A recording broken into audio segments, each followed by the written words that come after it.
미국의 도소매 업체들이 지나치게 재고를 축적했다가 밀어내기 파격 세일을 해야 하는 상황을 맞고 있습니다. 제롬 파월 연방준비제도 의장이 불경기를 감수하고서라도 공격적인 금리 인상으로 물가 잡기를 우선할 것이라고 밝혔습니다.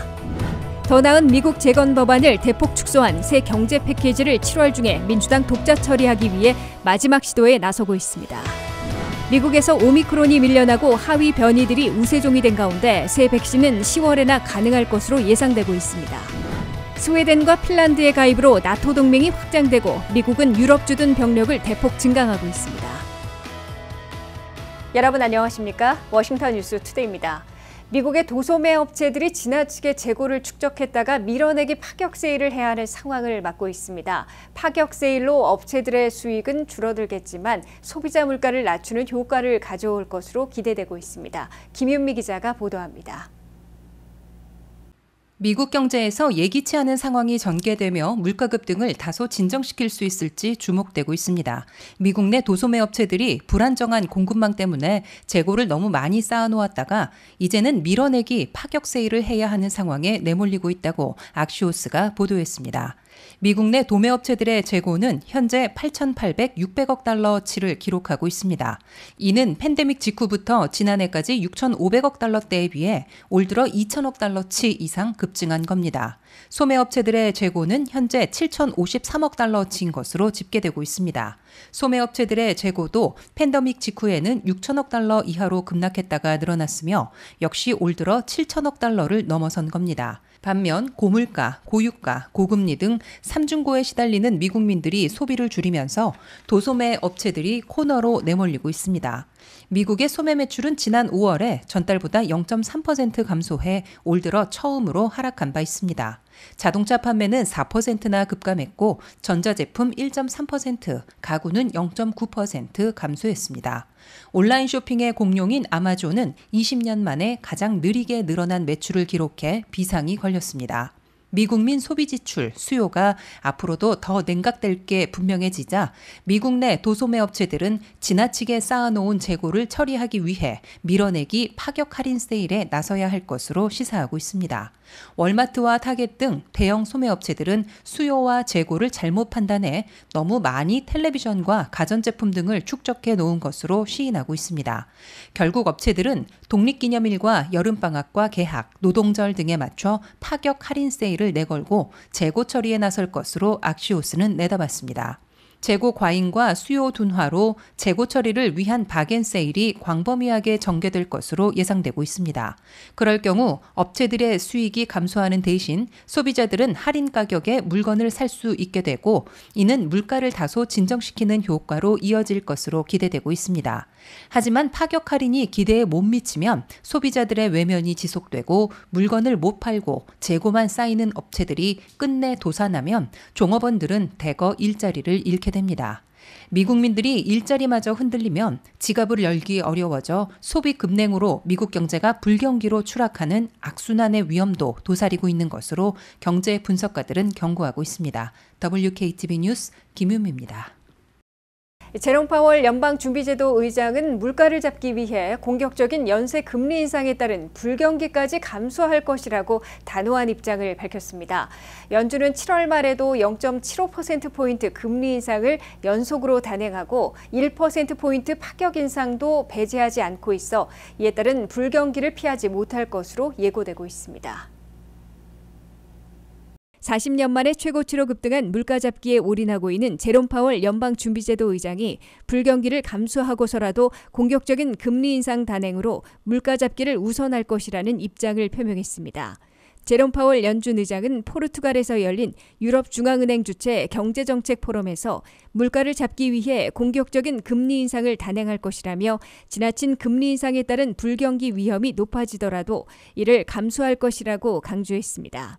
파월 의장은 우리가 너무 나가면 불경기 위험이 있을 것이냐고 자문하고 분명히 위험이 있을 것이라고 잘라 말했습니다.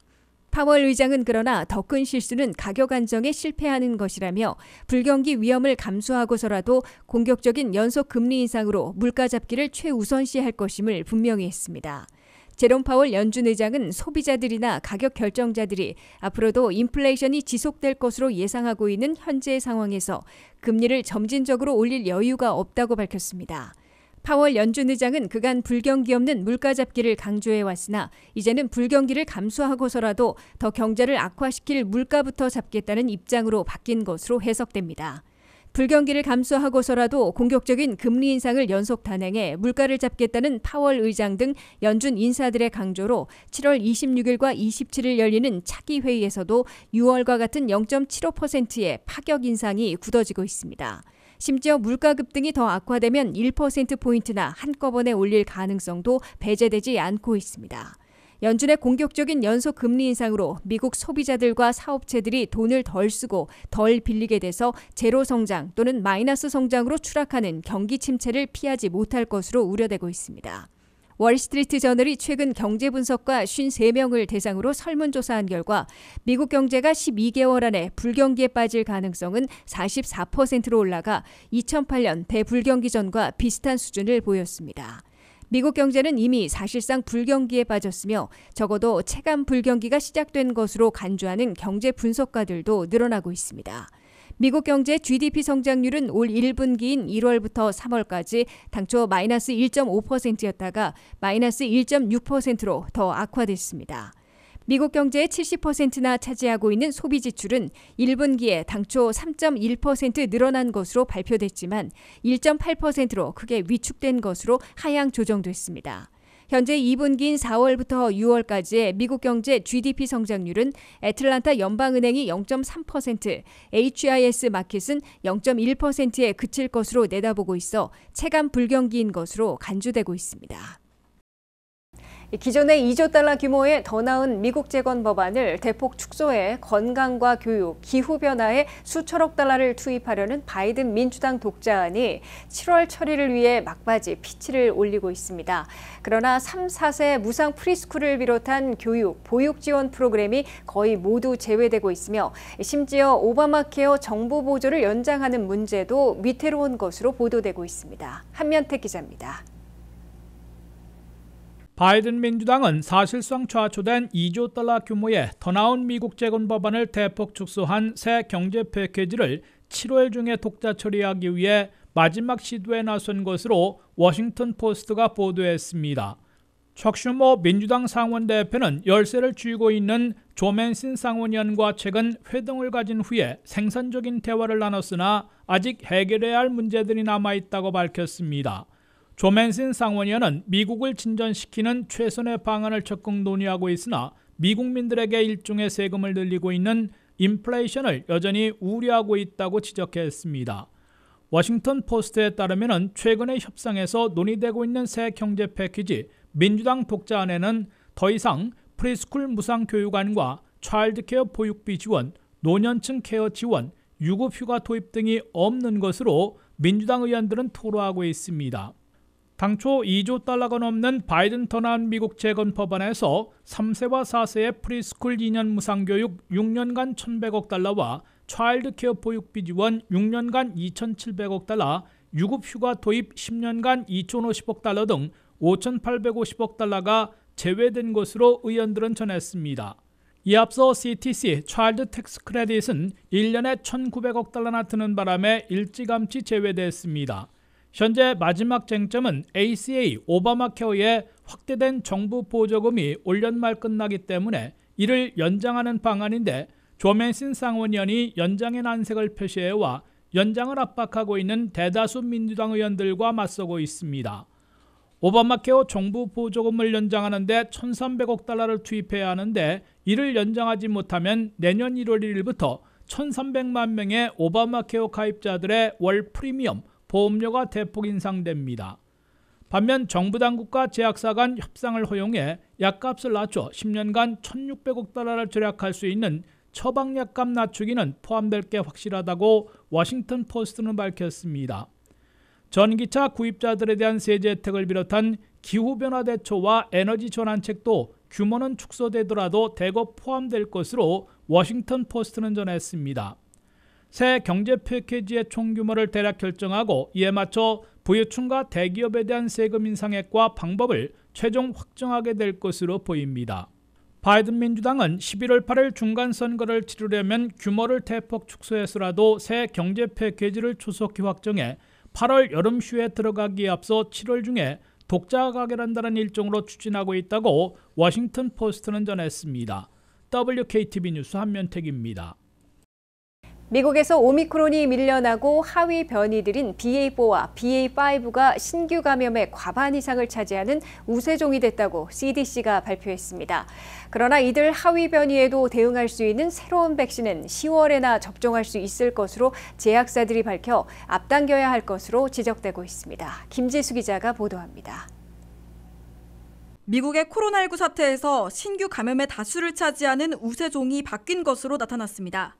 CDC 연방질병통제예방센터는 6월 25일에 끝난 주간에 미국 내 우세종 지위를 차지해온 오미크론이 밀려나고 그 하위 변이들인 BA4와 BA5로 대체됐다고 발표했습니다. CDC에 따르면 미국 내 신규 감염자의 36.6%는 BA5이고 15.7%는 BA4로 이들 두 하위 변이를 합하면 52%로 과반을 넘어 새로운 우세종이 됐다고 밝혔습니다. CDC는 오미크론은 이미 석 달 전부터 밀려나기 시작했으며 남아공에서 발견된 지 6개월도 채 되지 않은 하위 변이들인 BA4와 BA5가 미국에서도 우세종에 올라선 것이라고 설명했습니다. 새로운 우세종이 된 BA4와 BA5라는 하위 변이들에는 기존의 백신을 부스터 접종하는 것만으로는 미흡하며 새로 개발한 양가 백신으로 대응해야 할 것으로 지적되고 있습니다. FDA는 이에 따라 외부 자문위원회에서 28일 회의를 열고 19대 2라는 압도적 차이로 새 백신을 긴급 사용하도록 승인할 것을 미리 권고하는 이례적인 조치를 취했습니다. 이에 앞서 모더나는 코로나19 바이러스에 대해선 오리지널과 오미크론, 하위 변이들까지 동시에 대응하고 면역 효과는 1.75배 더 높은 새 백신을 개발했다며 긴급 사용을 승인해달라고 신청했습니다. FDA는 외부 전문가 자문위원회가 승인을 권고함에 따라 모더나와 화이자의 새 백신을 긴급 사용하도록 승인하게 될 것으로 예상되고 있습니다. 바이든 행정부는 코로나19 바이러스가 올 가을과 겨울에 다시 확산될 수 있다고 보고 여러 변이들에 동시에 대응하는 새 백신을 대규모로 접종시켜 최악의 사태를 막겠다는 전략을 펴고 있습니다. 하지만 화이자와 모더나는 새 백신을 10월에나 미국민들에게 대규모로 접종하도록 배포할 수 있다는 입장을 밝혀 비상이 걸렸습니다. 화이자는 새 백신을 10월 초에 본격 배포할 수 있다고 내다봤습니다. 모더나에서는 그보다 약간 늦은 10월 말이나 12월 초에 가능할 것으로 밝혔습니다. 이 때문에 미국 정부와 제약사들은 새 백신의 승인 절차와 생산, 배포의 가속도를 내서 대규모 접종 시기를 앞당기려 할 것으로 예상되고 있습니다. 또한 최초의 백신 접종 때와 같은 고령층, 건강 취약계층부터 접종시키는 계획을 수립하게 될 것으로 보입니다. 미 보건당국은 그러나 새 백신의 면역 효과를 가장 강력하게 보기 위해서 기존의 백신을 2차까지 맞아야 하는 것으로 조사됐다며 새 백신이 나올 때까지 기존 백신 접종을 최소 2번은 맞도록 독려하고 있습니다. WKTV 뉴스 김지수입니다. 나토가 스웨덴과 핀란드의 가입으로 32개 동맹으로의 확장을 공식화하고 있으며 미국은 유럽 주둔 병력을 육해공에서 대폭 증강하고 있습니다. 러시아는 우크라이나 침공으로 나토를 약화시키려다가 오히려 결집과 확장이라는 역작용을 불러오며 32개 동맹으로부터 포위되고 있습니다. 보도에 한면택 기자입니다. 지구촌의 안보 지형에 또 한 번 지각 변동이 현실화되고 있습니다. 러시아가 2월 24일 우크라이나를 전격 침공하고 무차별 공격을 가하자 미국을 비롯한 나토 동맹의 집단 대응을 불러온 데 이어 약화 대신 확장되는 역작용에 직면하고 있습니다.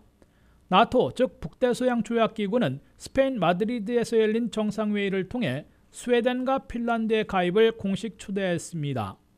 나토 동맹국들의 각 의회에서 비준하게 되면 나토 동맹국은 30개국에서 32개국으로 공식 확장됩니다. 특히 스웨덴과 핀란드는 수십 년간 중립국가 비동맹의 지위를 유지해왔으나 러시아의 우크라이나 침공을 보고 나토 가입을 신청하는 집단 방어망을 선택했습니다. 나토 동맹국은 어느 한 국가라도 침공을 받으면 전체에 대한 침략으로 규정해 반드시 집단 대응하도록 되어 있습니다. 스웨덴과 핀란드의 나토 가입은 마지막 순간까지 투르키에 터키가 쿠르드족 테러 단체에 대한 강력한 단속과 미국의 F-16 전투기 판매 등을 요구하며 제동을 걸어온 두 나라 가입 반대를 철회함으로써 가능해졌습니다. 러시아는 우크라이나 침공으로 나토를 약화시킬 것으로 계산했다가 오히려 확장을 초래한 데다가 앞으로 전략적으로도 고립 포위되는 형국에 빠질 것으로 보입니다. 핀란드는 러시아와 830마일이나 국경을 맞대고 있는 데다가 첨단 무기로 무장하고 있어 러시아를 면전에서 압박하게 됐습니다. 스웨덴은 발틱해 진입을 통제할 수 있어 러시아의 해상로를 가로막게 됩니다. 미국은 나토 확장을 공식화하는 데 맞춰 유럽 주둔 미군 병력을 한층 증강한다고 발표했습니다. 미국은 이미 유럽 주둔 미군 병력을 8만 명에서 2만 명을 늘린 10만 명을 배치해놓고 있습니다. 여기에 유럽 주둔 육군 병력을 진두지휘하는 미 육군 5군단 사령부를 본토 켄터키에서 독일로 이동한 데 이어 옛 동유럽의 동맹국인 폴란드로 전진 배치한다고 밝혔습니다. 폴란드에는 미군 병력이 한 개 전투여단 4,700명이나 배치됐는데 800여 명의 5군단 사령부가 이동해 항구 주둔하게 될 것으로 알려졌습니다. 또한 F-35 스텔스 전투기 10대씩으로 운영되는 미군 비행중대 2개 중대를 영국에 증강 배치합니다. 스페인 해군 기지에 배치되는 미 구축함을 4척에서 6척으로 2척을 늘리게 됩니다. 미국은 나토의 신속 대응군을 현재 4만 명에서 30만 명으로 무려 8배나 증강하는 계획을 주도할 게 분명해 유럽 지역에 첨단 무기와 장비, 장갑차, 특수부대 등 화력을 집중시킬 것으로 예고하고 있습니다. WKTV 뉴스 한면택입니다.